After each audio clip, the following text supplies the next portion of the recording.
The first plane passes over at 1943 hours, December 18th, 1972. Nguyen Thi Lan hears it before she sees it.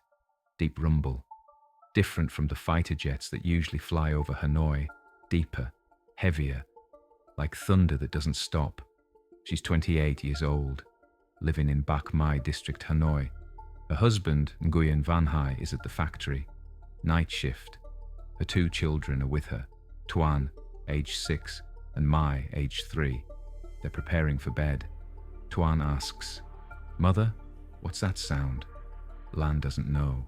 She's lived in Hanoi her whole life, lived through American bombing campaigns, learned to recognize aircraft sounds, fighter jets, high-pitched scream, reconnaissance planes, steady drone, transport planes, heavy rumble that passes quickly. But this is different. The rumble doesn't pass. It gets louder, stays loud, like multiple aircraft. Many aircraft, more than she's ever heard at once. Then the air raid sirens start, not the usual pattern, short bursts indicating tactical strike incoming. This is continuous, sustained, the sound that means major raid. Get to shelters immediately. Lan grabs her children, runs for the shelter. Their building has a basement reinforced with concrete and sandbags. 20 families share it. They've used it dozens of times. Routine, climb down, wait, bombs fall, climb back up, assess damage, continue living. But tonight feels different. The sirens won't stop. The rumble keeps getting louder, and now Lan can see them. Through the gaps in buildings, against the darkening sky, aircraft, huge aircraft, flying high, maybe 30 of them visible, maybe more. She's never seen a raid this large. She gets her children into the shelter, counts heads. 18 people already there, more arriving, everyone asking the same question. What is this? What's happening? Then, at 1947 hours, the bombs start falling.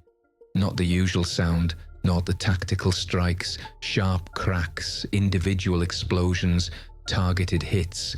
This is sustained thunder, rolling, continuous, bombs falling for minutes without stopping. The ground shakes, the shelter walls vibrate, dust falls from the ceiling. The children scream, adults hold them, try to stay calm, but everyone is terrified. This isn't normal bombing. This is something new, something massive, something they've never experienced before. The bombing continues. 4 minutes, 5 minutes, 6 minutes, non-stop explosions. The sound so loud it's physical. Lan can feel it in her chest, in her lungs, the pressure waves making it hard to breathe. Then it stops. Sudden silence, just ringing in everyone's ears. Dust settling, children crying, adults breathing hard. Someone says, "It's over, we can..." Then it starts again. Second wave, more aircraft, more bombs. The same sustained rolling thunder. 4 more minutes of continuous explosions. The shelter shakes harder. A crack appears in one wall. Water starts dripping from somewhere above. This time when it stops, nobody says it's over. They wait, silent, listening. At 23 hours, third wave, more aircraft, more bombs. This time, Lan counts. She counts explosions for as long as she can keep track, gets to 200 before losing count. 200 separate bomb impacts that she can distinguish. And the bombing continues after that. When this wave ends, Lan climbs up from the shelter, against everyone's advice, against her own fear. But she needs to see, needs to understand what just happened. She emerges into a world that has changed. The sky is orange, not sunset orange, fire orange. Bach Mai district is burning. She can see flames hundreds of meters high, black smoke rising into the night sky.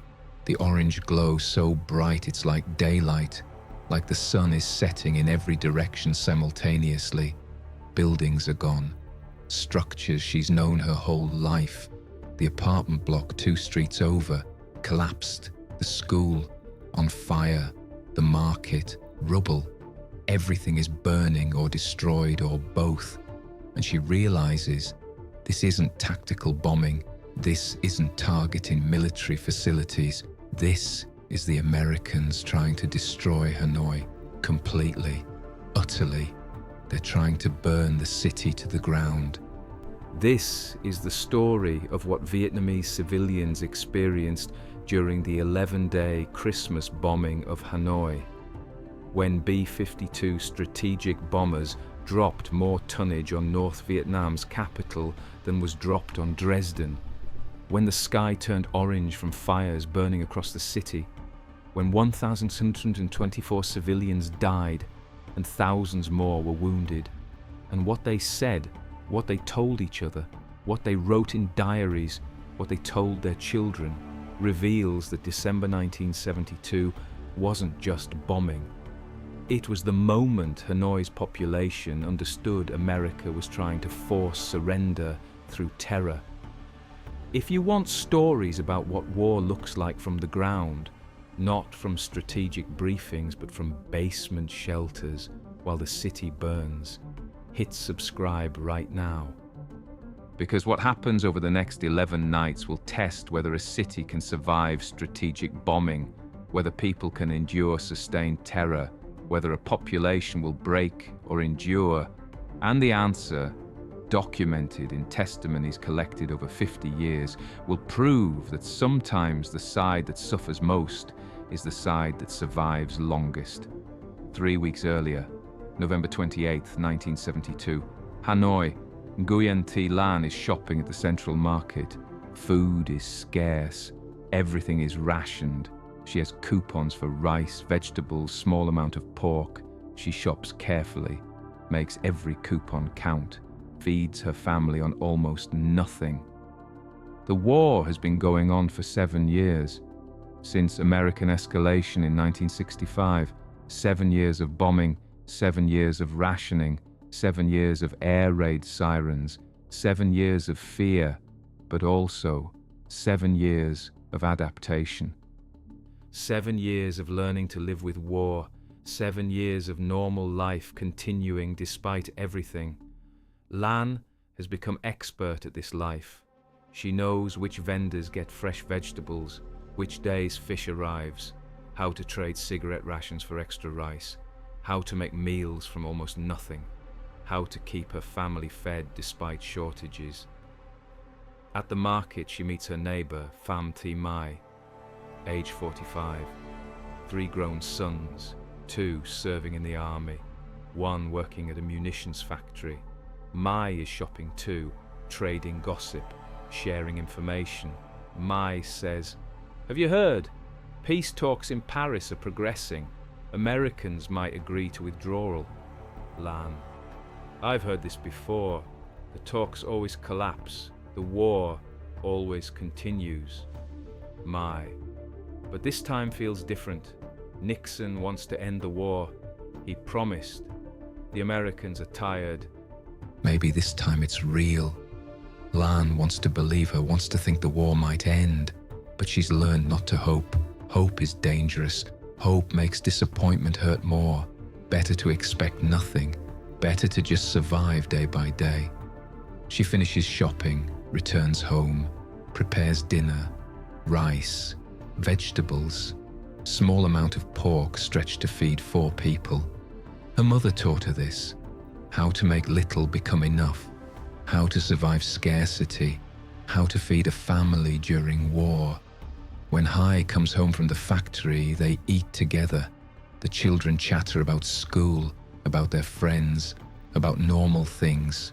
The war exists in the background, always present, but not dominating. Life continues around it, through it, despite it. After dinner, Hai tells Lan, "We had meeting at the factory today. Management said to prepare for increased American bombing. Peace talks are failing. Americans are angry. They might escalate." Lan: "They always say this. Then nothing happens. Or small raids happen. Same as always." Hai: "Maybe. But we should be prepared. Make sure the children know shelter procedures. Make sure we have supplies in the shelter, just in case. Lan nods. They've done this before, prepared for escalation that sometimes comes, sometimes doesn't. It's routine, part of life in Hanoi during war. Over the next 2 weeks, tensions increase. Radio broadcasts discuss Paris peace talks, American demands, North Vietnamese positions, disagreements, failures to reach agreement. The talks are collapsing. Everyone can see it. On December 13th, announcement. Peace talks have broken down. Americans have walked out. Negotiations suspended indefinitely. On December 14th, radio broadcast warns, American bombing may intensify. All citizens should review shelter procedures, ensure readiness. On December 15th, Lan takes her children to check the building shelter, make sure they remember the route, remember where to go, remember what to do when sirens sound. Tuan knows. Mai is young, but she's learning. They practice, walk down, walk up, practice until it's automatic. On December 16th, radio announces American aircraft carrier groups are repositioning. B-52 strategic bombers are being moved to Thailand and Guam. Significant American military activity detected. High alert. On December 17th, Lan's mother visits from her village 60 kilometers south of Hanoi.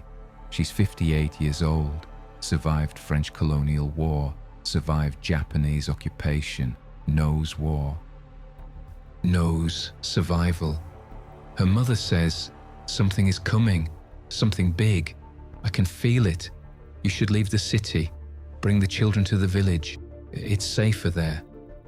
Lan: "We can't leave. Hai has factory work. I have my job at the school. The children have school. We can't just abandon everything." Her mother: "When bombing starts, none of that matters. Only survival matters. Come to the village." Lan: "If it gets bad, we'll come. But not yet. Not until we know." Her mother leaves, disappointed, worried, but unable to convince her daughter to flee preemptively. That night, December 17th, Lan lies awake, thinking about her mother's warning, thinking about the radio broadcasts, thinking about the peace talks failing, thinking about American anger, thinking about what might come. She doesn't sleep well, neither does Hai. They both sense it. Something is coming, something different, something worse than before. 5 hours earlier, December 18th, 1972, 14:30 hours, Hanoi. Nguyen Van Hai finishes his shift at the textile factory. He's 32 years old, worked this factory for 8 years, since before the American escalation in 1965. The factory produces military uniforms now. Everything produces something for the war effort. Everything is a target, but the factory hasn't been hit. Americans bomb power plants, bomb bridges, bomb rail yards, but not textile factories. Too small, too dispersed, not worth the bombs. Hai walks home through streets he's known his whole life. Born in Hanoi, raised here, married here, building his life here. The city is shabby now. 7 years of war showing. Buildings damaged from previous bombing, repairs incomplete, infrastructure degraded. But the city functions, people adapt, life continues. He stops at a street vendor, buys small cake for his children. Sugar is rationed, sweets are rare. But he has a little extra money this week, wants to bring something special home, wants to give his children a treat. The vendor, an old woman who's been at this corner for decades, says, "Buy extra, share with neighbors. Might be last chance for a while." Hai: "Why? What have you heard?" Vendor: "Nothing specific, just a feeling. The air feels wrong. The city feels tense, like before big storms. Buy extra, share with those you love." Hai buys 2 more cakes, thanks her, continues home. When he arrives, Lan is preparing dinner. Rice, vegetables, small amount of fish. Food is rationed, has been for years. Everyone in Hanoi is hungry, but everyone survives. That's what matters. Tuan and Mai are playing, the 6-year-old watching the 3-year-old, teaching her a game with stones, normal evening, normal life, war continuing in the background, but life continuing too. Hai gives the children the cakes. Their faces light up. Sugar is magic to children who rarely taste it. They eat slowly, savoring, making it last. This small moment of joy in the middle of war. Hai tells Lan, "I have night shift tonight. Need to leave at 1900 hours. She nods, says, "Be careful. Radio said Americans might increase bombing. Something about peace talks failing." Hai has heard this before. Peace talks always failing. Americans always increasing bombing, then decreasing, then increasing again. The pattern continues. The war continues. Life continues. He eats dinner with his family, plays with his children, kisses his wife. Leaves at 18:55 hours to walk to the factory, 20-minute walk. He knows the route by memory, could walk it blindfolded, has walked it thousands of times. The streets are busy, people returning from work, children playing, street vendors closing for the evening. Normal life, normal evening. The city preparing for night, unaware of what's coming. At 19:43 hours, halfway to the factory, he hears the aircraft, stops, listens. Something is wrong. Too many aircraft, too much sound. He's walked this route during bombing raids before. Fighter jets pass overhead, drop their bombs, move on. 5 minutes, 10 minutes maximum. You keep walking, stay alert, but keep moving. This sounds different. This sounds like the bombers are staying. Multiple aircraft overhead, not passing, staying, circling. That's wrong. That's not how Americans bomb Hanoi. The sirens start. Continuous wail, not the short bursts of tactical warning. The sustained sound of major raid. Hai's heart drops. This is what the radio warned about. This is the escalation. This is something new. He runs, not toward the factory, toward home, toward his family. The factory doesn't matter, his wife and children matter. He needs to get them to shelter. He runs the 20-minute walk in 8 minutes, arrives at his building at 19:51 hours. People are streaming toward the shelter. He finds Lan. She's already going down with the children. He joins them.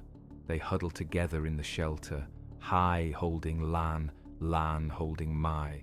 Tuan pressed against his mother's side, all close, all terrified, all hearing the bombs start to fall. The first wave lasts 6 minutes, but it feels eternal. Time stretches. Each explosion feels like it might be the one that hits their building, that buries them alive, that kills them all. Each second is survival. Each moment is terror. The shelter is packed. 20 families, maybe 60 people. Children crying, adults praying, some Buddhist prayers, some Catholic, some just whispering to themselves. Everyone dealing with terror their own way. An elderly man, Captain Van Duc, age 71, sits in the corner, silent, unmoving. His family asks if he's all right. He says nothing, just sits, staring. He lived through French bombardment of Hanoi in 1946, thought he'd never experienced worse, now realizing he was wrong. A young mother, Leti Hoa, age 22, holds her infant. The baby is crying, won't stop. She tries to nurse, tries to comfort, but the baby feels the terror, feels the vibrations, won't calm. She whispers, "Please, please be quiet, please." But the baby cries, and she cries too. First baby, first bombing like this. She doesn't know if they'll survive. When first wave stops, Hai whispers to Lan, "I've never heard bombing like this. This is different." She nods, says, "I know, this feels bigger, like they're trying to destroy everything." Around them, people are talking quietly, assessing, calculating, trying to understand what's happening. Someone says, "This is B-52s, strategic bombers. I heard them described on radio. This is what they do. Area bombing, destroy everything." Someone else, "Why? Why bomb Hanoi like this? We're civilians. This is a city. Why?" No one has answer. The question hangs in the air. The second wave confirms it. More bombs, more destruction, more evidence that this isn't tactical. This is strategic. This is an attempt to break the city, break the people, force surrender. The shelter shakes harder during second wave. The crack in the wall widens. Water flows faster. People move away from that wall, huddle closer together. Everyone afraid the shelter might collapse, might bury them, might become their tomb. Tuan asks his father, "Will we die?" Hai doesn't know how to answer, settles on. "We're going to survive. We're in a strong shelter. We'll be safe here. I promise." He doesn't know if it's true, doesn't know if the shelter will hold, doesn't know if the building above will collapse and crush them, but he says it anyway, because his son needs to hear it, needs to believe it, needs hope. Between second and third waves, Hai makes a decision. He tells Lan, "After this is over, after tonight, you and the children need to leave the city." "Go to your parents' village. It's not safe here anymore." Lan, "What about you?" Hai, "I need to stay. Factory work is essential, but you and the children, you need to be safe." Lan starts to protest, but the third wave begins. The decision can wait. Survival comes first. Third wave is longest. 7 minutes, 8 minutes. The bombing seems endless. The shelter walls shake continuously. More cracks appear. The ceiling drops dust and small chunks of concrete. People scream, pray louder, hold each other tighter. Leti Hoa, the young mother with the infant, begins to panic, hyperventilating. Her baby is crying. She's crying. She stands, tries to run for the stairs, tries to escape the shelter. Others grab her, hold her, stop her from running into the bombing. She struggles, screams, "We're going to die. Let me out. "Let me out!"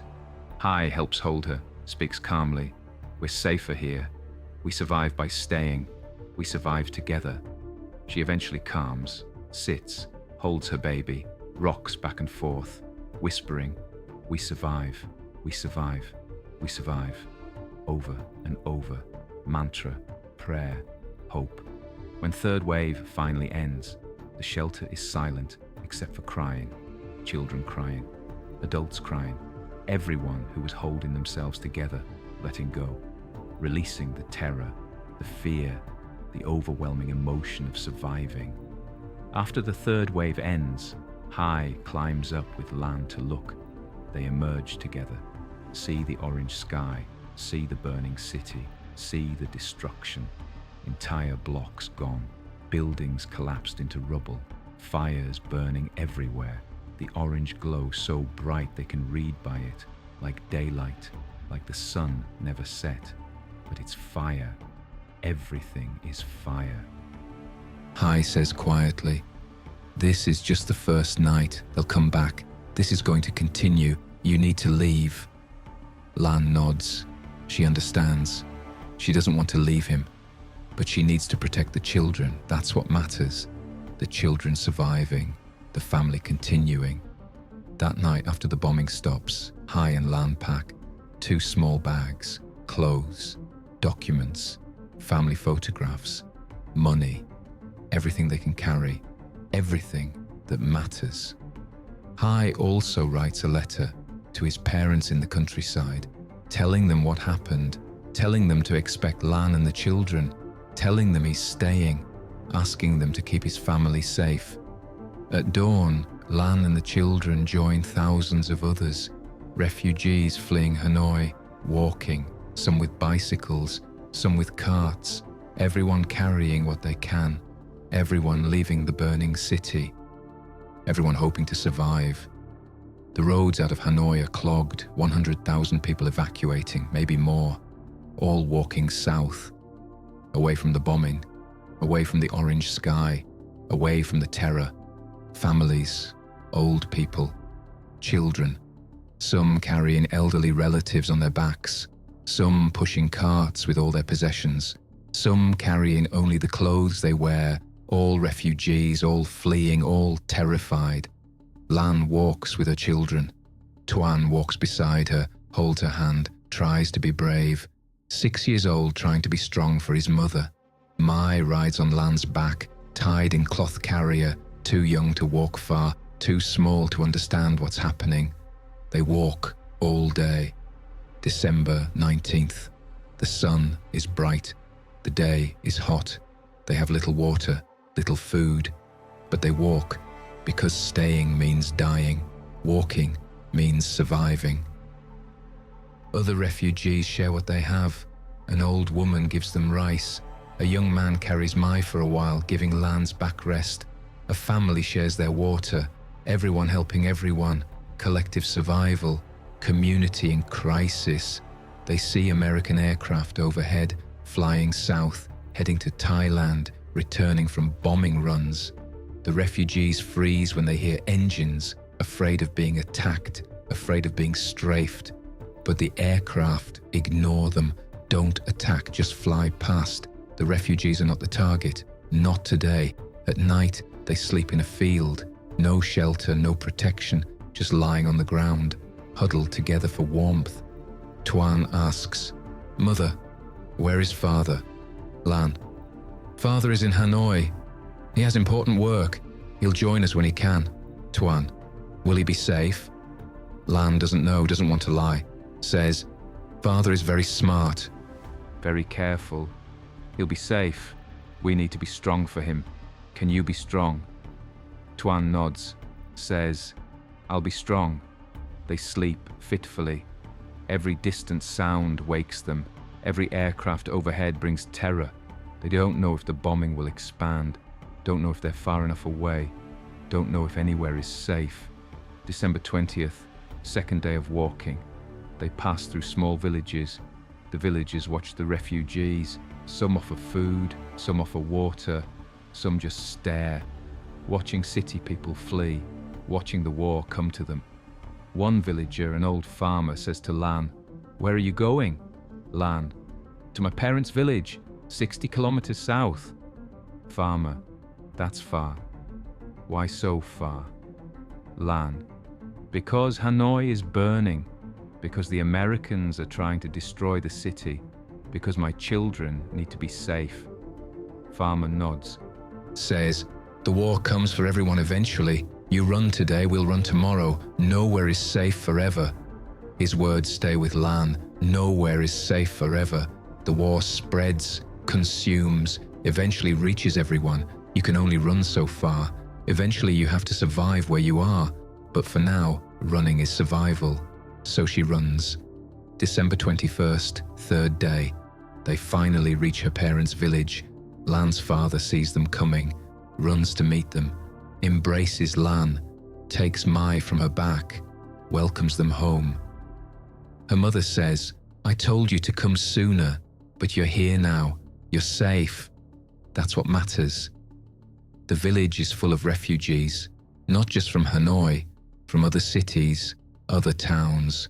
Everyone fleeing American bombing, everyone seeking safety in rural areas too small to be targeted, too insignificant to be worth bombs. Lan and her children move into her parents' small house, crowded, uncomfortable, but safe. No air raid sirens, no bombing, no orange sky, just rural quiet, just survival. But Hai stays, returns to the factory, returns to the bombing.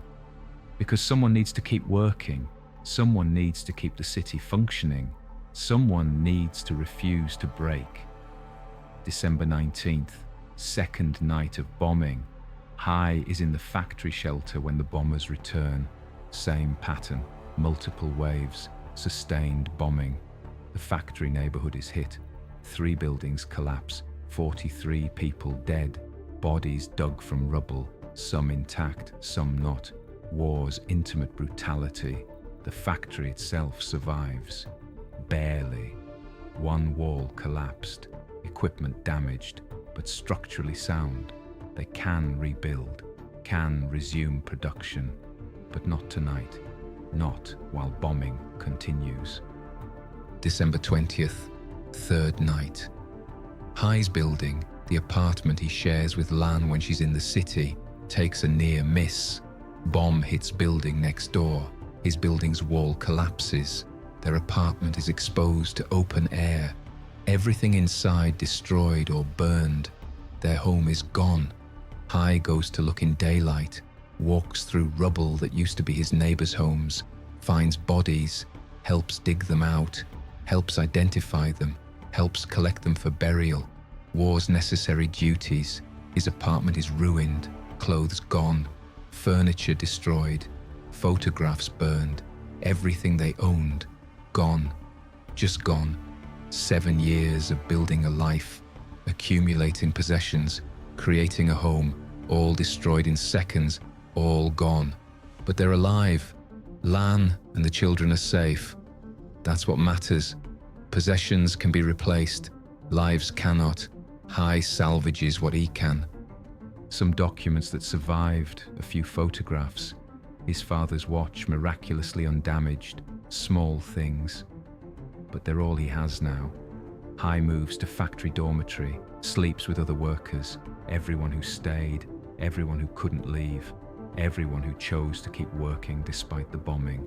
The dormitory's crowded, 40 men in space meant for 20, sleeping on floors, on makeshift beds, everyone exhausted, everyone traumatized, everyone surviving day by day, night by night. They share stories, share fears, share hope.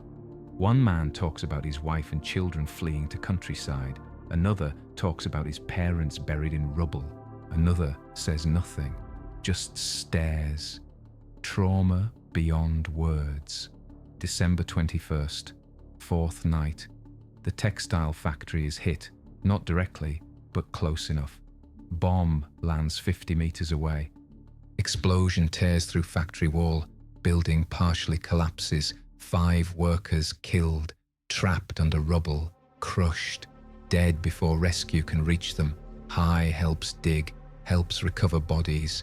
5 men he worked beside, 5 friends, 5 families destroyed. He helps wrap bodies, helps carry them, helps arrange for transport to families or burial. Production stops. The factory is too damaged, can't operate, can't produce. The workers disperse. Some leave the city, some join other factories, some join air defense units. Everyone adapts, everyone survives. Hai joins an air defense unit, not because he wants to fight, because he needs something to do, needs to feel useful, needs to resist in some way. He can't stop the bombing, but he can help shoot at the aircraft, can help defend his city, can help make the Americans pay for what they're doing. He's assigned to anti-aircraft battery near Bach Mai airfield, 37mm guns, 6 guns, 42 men, mix of regular army and volunteers like Hai. They train quickly, load shells, aim guns, fire at aircraft they can barely see, aircraft 30,000 feet overhead. The battery commander, Captain Phan Van Duc, age 38, briefs them.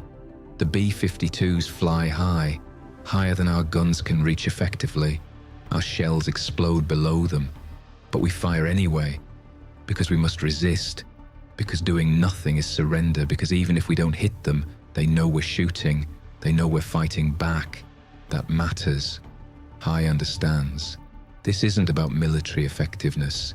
It's about refusal to submit, about psychological resistance, about showing that Hanoi fights back. That the city won't surrender quietly, that every bomb dropped is answered with fire from below. Every night, December 22nd, 23rd, 24th, no raids Christmas Day, 26th, 27th, 28th, Hai and his gun crew fire at B-52s overhead. Fire until their ammunition runs out. Fire until their ears are bleeding from the noise. Fire until their hands are shaking from the recoil. Fire because they have to. Fire because surrender is impossible. The gun is deafening. Each shot feels like being punched. The recoil shakes Hai's whole body. The noise is beyond sound. It's physical force. After each night, Hai's ears ring for hours. His hands shake. His body aches. But he returns, night after night, because this is his resistance. This is his refusal to break. They shoot down nothing. Their guns can't reach. The B-52s are too high, too protected, too numerous. But other batteries do better. SAM missiles bring down some bombers, not many, maybe 15 total over 11 nights, but some. Each one celebrated, each one a small victory, each one proof that resistance is possible. On December 26th, Hai's battery nearly gets hit. B-52 drops bombs nearby, targeting the airfield, missing, but close enough. Explosions walk across the ground toward their position, getting closer, closer. Everyone dives for cover. Hai presses himself into the earth, prays, waits to die. The explosions stop just short of their position, maybe 50 meters away, close enough to feel the heat, close enough to be buried in dirt and debris, but not close enough to kill them. They emerge, dust-covered, shaking, alive. The battery commander laughs, not from humor, from hysteria, from relief, from the madness of survival. They all laugh because they lived, because they almost died, because dying and living are separated by 50 meters of luck. They return to their guns, fire again, because that's what they do. That's who they are. Men who shoot at aircraft they can't hit, men who resist the unresistible, men who refuse to surrender. On December 29th, the bombing stops. No raids that night, no raids the next night. On January 1st, 1973, announcement: Americans have agreed to resume peace talks. Bombing campaign is over. Hai has survived 11 nights. His city has survived, battered, burned, broken in places, but surviving. That's victory. Not military victory, not political victory, just survival, just endurance, just refusing to break. He sends word to Lan through his father: it's over, you can come home. But she can't, not yet. There's no home to come to. Their building is damaged, their apartment destroyed, the city is wrecked, water is intermittent, power is gone, food is scarce. So she stays in the village for weeks, for months, helps her parents with farm work, teaches village children reading, keeps busy, keeps living, keeps her children safe. The village receives news slowly, radio reports, travelers passing through. They learn about the peace talks, about agreements reached, about American withdrawal beginning, about the war potentially ending. But Lan doesn't trust it. She's heard promises before.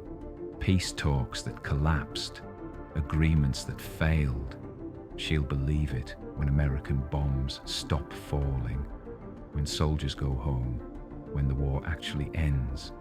In March 1973, the Paris Peace Accords are signed. American troops begin withdrawal. Prisoners are exchanged. The war is ending, really ending. Lan allows herself to believe. She waits until April, until American withdrawal is clearly happening, until it's safe. Then she takes her children home, back to Hanoi, back to Hai, back to their lives. When she finally returns, she barely recognizes Hanoi. Streets full of rubble, buildings collapsed, neighborhoods gone. The orange sky is gone, the fires are out, but the scars remain. She finds Hai at the factory. They've rebuilt enough to resume partial production. He's working, thinner, greyer, older. 11 nights aged him years, changed him fundamentally. They embrace. He says, "We survived." She says, yes, we survived. That's all that matters. Not winning, not losing, just surviving, just enduring, just continuing to exist despite everything. Their apartment building is eventually repaired. They move back in, February 1974. 1 year after the bombing, the apartment is different, smaller, damaged, but it's theirs, it's home. Life slowly returns, not to normal. There is no normal. There's no going back to before the orange sky, before the 11 nights, before understanding what terror really means, but to something, to continuation, to existence, to life. Tuan and Mai grow up. Remember the orange sky. Remember their mother carrying Mai on her back, walking for 3 days. Remember the shelter. Remember the fear. Remember their father staying behind. Remember survival. The stories are passed down. The night the sky turned orange. The 11 nights of terror. The bombing that tried to break Hanoi and failed. The survival that mattered more than victory. The children have nightmares for years. Mai wakes screaming, remembers the shelter, remembers the bombs, remembers fear she's too young to understand but can't forget. Lan holds her, comforts her, says, we're safe now, the war is over, the bombs won't come again. But Mai doesn't believe her. How can a 3-year-old understand that trauma ends, that fear passes, that the orange sky won't return? She can't. So she has nightmares, for years, into adulthood. The night the sky turned orange never truly leaves her. Tuan copes differently. He becomes quiet, serious, 6 years old but suddenly old. He saw too much, understood too much, carried too much responsibility trying to be strong for his mother. It changes him, makes him careful, makes him vigilant, makes him someone who never quite relaxes, who always watches the sky, who always listens for aircraft. In 1995, after normalization of relations, researchers begin collecting testimonies, interviewing survivors of the Christmas bombing, documenting what people experienced, what they remember, what they want preserved. Nguyen Thi Lan is interviewed. She's 51 years old now. Her children are grown. Tuan is an engineer. Mai is a teacher. Both married, both with children of their own. The family continued. The survival mattered. Lan describes the first night. I remember thinking, this is how the world ends. This is what it sounds like when they try to destroy everything. The bombs fell for so long. The sound never stopped. The ground never stopped shaking. I held my children and thought, we're going to die. Tonight, here, all of us. And there's nothing I can do. But we didn't die. The building held. The shelter protected us. And when I climbed up and saw the orange sky, saw everything burning, I realized they want us to surrender. They want us to be so terrified we give up. But I couldn't give up. I had my children. I had to survive for them, so I walked for 3 days to keep them safe. That's not heroic. That's just what you do. You survive. You protect your children. You continue. The walk was terrible. Tuan walked beside me, trying to be brave, 6 years old and trying to be strong. Mai on my back, crying sometimes, sleeping sometimes, too young to understand. We had so little, some rice, some water, the clothes we wore. But we walked, because we had to, because staying meant dying. And Hai stayed, in the burning city, firing guns at aircraft he couldn't hit, resisting however he could. I was so angry at him for staying. So terrified he'd die, but also proud, because he refused to surrender, refused to break. That's who he is. That's who we are. We don't break.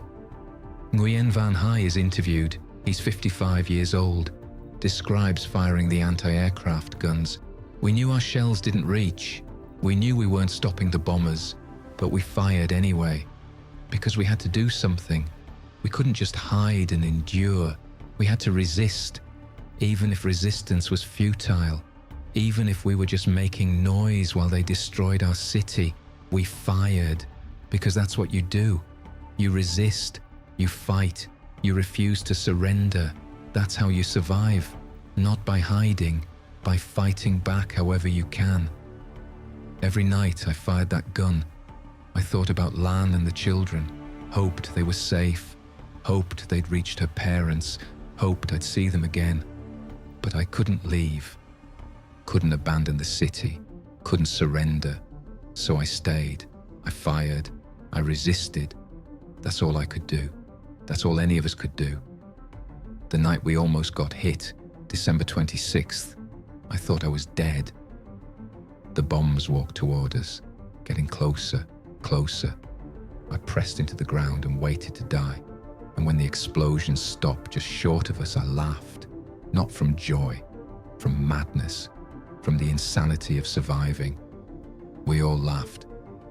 Then we got up and fired again, because what else could we do? Other testimonies are collected, hundreds of them, thousands eventually, all describing the same 11 nights, all describing the orange sky, all describing the terror, all describing the survival. Leti Hoa, the young mother with the infant who panicked in the shelter, is interviewed. She's 45 now. Her daughter survived, grew up, had children of her own. Lei describes that night. I thought we'd die. I was sure of it. My baby was crying and I couldn't make her stop. The bombs kept falling and I couldn't protect her. The shelter was shaking and I couldn't escape. I tried to run. I needed to run. But they held me, kept me there, saved my life by stopping me from running into the bombing. I was mad with fear, completely irrational. But they held me, kept me safe, kept my daughter safe. That's how we survived, by holding each other, by not letting anyone run into the terror alone. Tran Van Duc, the old man who sat silent in the shelter, is interviewed in 1995. He's 94 years old. Describes that night. I lived through French bombardment, through Japanese occupation, through decades of war, but nothing prepared me for that night. The scale was beyond anything I'd experienced. I sat in that shelter and thought, this is how it ends. After 94 years, this is how I die, buried in rubble, in a city destroyed by bombs too big to imagine. But I didn't die. The city didn't die. We survived. That's what matters. I've lived 94 years, seen every kind of war, every kind of suffering, and I learned one thing. Survival is the only victory that matters. We survived. Hanoi survived. That's enough. Common themes emerged from the testimonies. The scale was unprecedented. Nothing like it before in the war. The sound was overwhelming, physical, crushing, inescapable. The fear was total. Everyone believed they might die. The fires created daylight, orange sky visible throughout the city. The evacuation was massive, 100,000 plus people fleeing. The destruction was extensive, neighborhoods leveled, infrastructure destroyed. The community support was vital, people helping people survive. The resistance mattered psychologically, firing back even ineffectively. The survival mattered most, not victory, just endurance. The testimonies reveal something else, something American planners didn't anticipate. The bombing created unity, created collective determination, created shared experience that bonded the population, made them more resolved, not less, made them understand America is trying to break us. We must not break. Survival is resistance. Endurance is victory. In 2008, PBS produces documentary The Christmas Bombing, Hanoi, 1972. The documentary includes American pilot perspectives, military analysis of the campaign, Vietnamese civilian testimonies, archival footage of the bombing damage assessment photographs, casualty documentation. The documentary shows the scale: 729 B-52 sorties over 11 nights, 15,237 tons of bombs dropped on Hanoi area, more tonnage than was dropped on Dresden in World War II, 1,624 civilian casualties officially recorded, possibly more, thousands wounded, 150,000 people displaced. The documentary also shows the result. Americans stopped the bombing, agreed to peace talks, withdrew forces. North Vietnam survived, eventually reunified the country. The bombing failed to achieve its objective. One segment features Nguyen Thi Lan, now 64, showing her grandchildren photographs of 1972, Hanoi, the orange sky, the burning city. She tells them, "This is what happened when I was your grandmother's age, when your uncle and aunt were children. The Americans tried to make us surrender by destroying our city, but we didn't surrender. We survived. Your grandfather fought. Your grandmother walked 3 days to keep us safe. We endured. And that's why you exist. That's why we're here. Because we refuse to break." The grandchildren look at the photographs, try to imagine, can't really comprehend. That's okay. Lan doesn't want them to comprehend, doesn't want them to experience what she experienced, just wants them to know survival is possible, endurance matters, terror passes, but life continues. The documentary's conclusion: the Christmas bombing was a tactical success and strategic failure. It destroyed infrastructure, killed civilians, created terror, but it didn't break Hanoi's will, didn't force surrender, didn't achieve political objectives. The bombing stopped because America decided it was unsustainable politically, not because North Vietnam was ready to surrender. In 2018, 50th anniversary approaching, memorial planning begins in Hanoi, at the site of Bach Mai Hospital, which was destroyed in the bombing. The memorial will list names, the 1,124 civilian casualties, the people who didn't survive, the people who died in shelters, in buildings, in streets, in fires. Nguyen Van Hai is on the planning committee. He's 78 years old now, frail, but determined that the memorial honors everyone, not just the dead. But the survivors, the people who endured, the people who refused to break. He insists the memorial include testimonies, not just statistics, not just names, but voices, stories, experiences, what it felt like to survive, what it meant to endure. The memorial is completed in 2022, 50th anniversary. It's large, solemn, beautiful in its simplicity. Black stone, 1,624 names engraved, ages listed, children, adults, elderly, all casualties of 11 nights, but also testimony walls, quotes from survivors, short statements describing what they experienced, what they remember, what they want future generations to know. One quote from Nguyen Thi Lan: "We walked 3 days, we survived, that's all that matters." One quote from Nguyen Van Hai: "We fired back, we resisted, we refused to surrender." One quote from Leti Hoa: "They held me when I tried to run, saved my life, we survived by holding each other." One quote from Tuan Van Duc: 94 years of life, many wars, one lesson, survival is victory. Today, the memorial stands in Hanoi, visited by thousands, Vietnamese citizens, foreign tourists, students learning history, families honoring ancestors, everyone trying to understand what happened, what it meant, why it matters.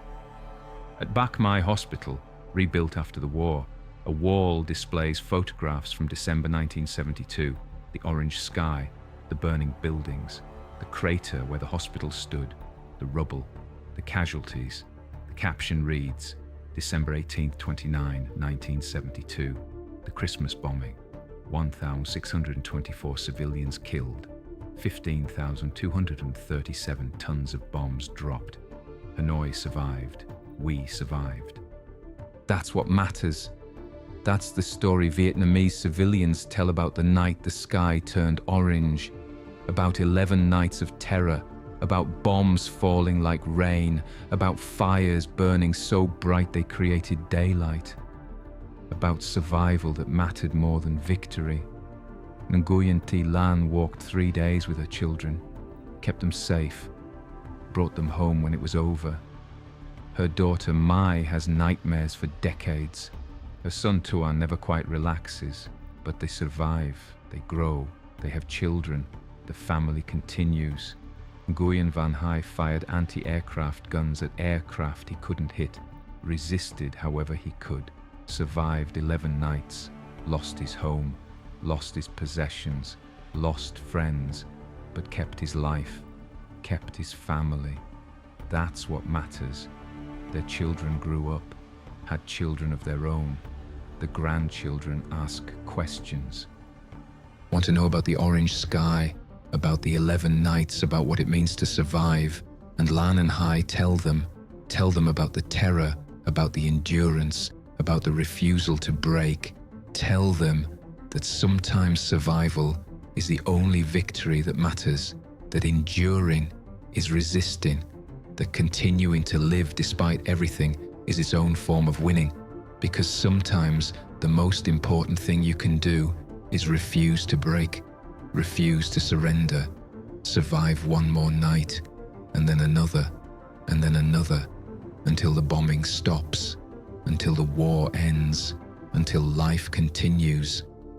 That's what Vietnamese civilians remembered about the night the sky turned orange, and all the nights that followed: terror, survival, endurance, victory through refusing to break. The orange sky faded, the fires went out, the rubble was cleared, the city rebuilt. Life continued. That's the story. That's what they remembered. That's what they want preserved. Not just the terror, but the survival. Not just the destruction, but the endurance. Not just the bombing, but the refusal to surrender. The sky turned orange. Hanoi survived. That's what matters.